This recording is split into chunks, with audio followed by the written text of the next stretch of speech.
fighting, we are open, we are looking for truth. Lutfuzzaman Babur, সাবেক স্বরাষ্ট্র প্রতিমন্ত্রী। ১ অক্টোবর ২০১৮ সাল। ২০০৪ সালের ২১ আগস্টের গ্রেনেড হামলা মামলায় তাকে মৃত্যুদণ্ড দেওয়া হয়। কিন্তু হঠাৎ কেন আলোচনায় সাবেক এই স্বরাষ্ট্র প্রতিমন্ত্রী লুৎফুজ্জামান বাবর? বর্তমানে বাংলাদেশে চলমান অস্থিরতা নিয়ন্ত্রণ না করা গেলে তা প্রতিবেশী মায়ানমার সহ ভারতের 7 সিস্টার্সে ছড়িয়ে পড়তে পারে বলে আশঙ্কা করেছেন নোবেল বিজয়ী অর্থনীতিবিদ এবং অন্তর্বর্তীকালীন সরকারের প্রধান উপদেষ্টা ডক্টর মোহাম্মদ ইউনুস। ভারতের এনডিটিভিকে দেয়া এক সাক্ষাৎকারে একথা বলেন তিনি। তার এই বক্তব্যের পরপরই হঠাৎ করে সামাজিক যোগাযোগ মাধ্যমে লুৎফুজ্জামান বাবরকে নিয়ে আলোচনা শুরু হয়। স্বাগতম আপনাকে জ্ঞানের রহস্যের আরেকটি নতুন ভিডিওতে। ভারতের অরুণাচল প্রদেশ, আসাম, ত্রিপুরা, নাগাল্যান্ড, মণিপুর, মিজোরাম এবং মেঘালয় এই 7টি রাজ্যকে একত্রে 7 সিস্টার্স বলা হয়। অনেকেই মনে করেন লুৎফুজ্জামান বাবর ভারত সরকারের কাছে একটি আতঙ্কের নাম। লুৎফুজ্জামান বাবর 7 সিস্টার্সে কয়েকটি বিদ্রোহী দল বানিয়ে দিয়ে ভারতকে অস্থিতিশীল করতে চেয়েছিলেন। চীন, পাকিস্তান মিলে ভারতের যতটুকু ক্ষতি করতে পারেনি তার চেয়ে অনেক বেশি লুৎফুজ্জামান বাবর করতে পেরেছেন। ২০০৪ সালে তিনি 10 ট্রাক ভর্তি অস্ত্র, সাথে গোলাবারুদ এবং রকেট লঞ্চার ভারতের 7 সিস্টার্সে পাঠাতে চেয়েছিলেন। তখন তারা নিজেদের দেশেই গৃহযুদ্ধ করছিল।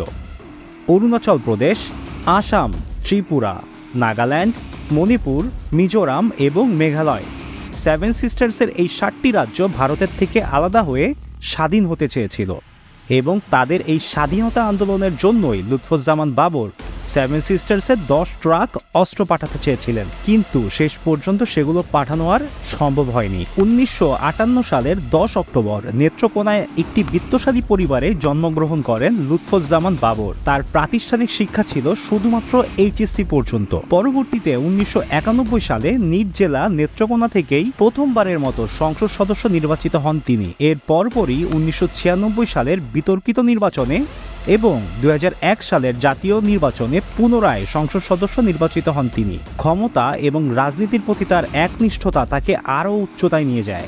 2001 সালে বিএনপি জোট সরকার যখন ক্ষমতায় গিয়ে সরকার সাজানোর পরিকল্পনা করছে, তখন অনেকেই ভেবেছিল লুৎফুজ্জামান বাবর গুরুত্বপূর্ণ কোনো মন্ত্রণালয়ের দায়িত্ব পাবেন।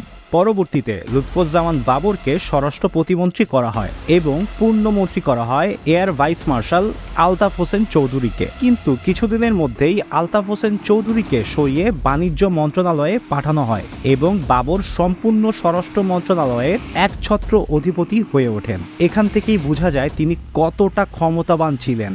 বিএনপি জোট তাদের সরকার গঠন করার পর যে কয়েকজন ব্যক্তি প্রবল ক্ষমতাবান হয়ে ওঠেন তাদের মধ্যে লুৎফুজ্জামান বাবর ছিলেন অন্যতম। মনে করা হতো বিএনপির তৎকালীন নেত্রী এবং বিএনপি জোট সরকারের প্রধানমন্ত্রী বেগম খালেদা জিয়ার বড় ছেলে তারেক রহমানের সাথে ঘনিষ্ঠতাই ছিল বাবরের ক্ষমতাবান হয়ে ওঠার মূল ভিত্তি।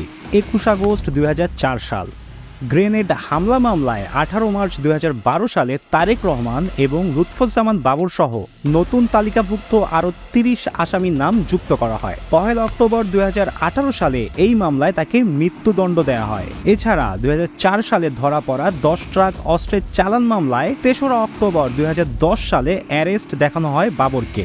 এই মামলায়ও তাকে মৃত্যুদণ্ড দেওয়া হয়। লুৎফুজ্জামান বাবর একজন বিতর্কিত ব্যক্তিত্ব হলেও এই জেনারেশনের বহু মানুষের মনে তিনি বিশেষ স্থান করে নিয়েছেন। বিশেষ করে 7 সিস্টার্সের নিপীড়িত গোষ্ঠীগুলোর স্বাধীনতা সংগ্রামে পাশে থাকার জন্য তিনি হয়ে উঠেছেন এক অনুপ্রেরণার নাম। ভারতের আগ্রাসী নীতির বিরুদ্ধে এবং স্বাধীনতার ঘ্রাণ পেতে যারা প্রতিনিয়ত লড়াই করছেন তাদের কাছে বাবর এক প্রতীক। তার সাহসিকতা এবং দায়িত্বশীলতা তাকে পরিণত করেছে এই আইকনে। এই কারণেই তরুণ প্রজন্মের মুখে আজ শোনা যায় সেই বিখ্যাত স্লোগান, আমরা সবাই বাবর হব।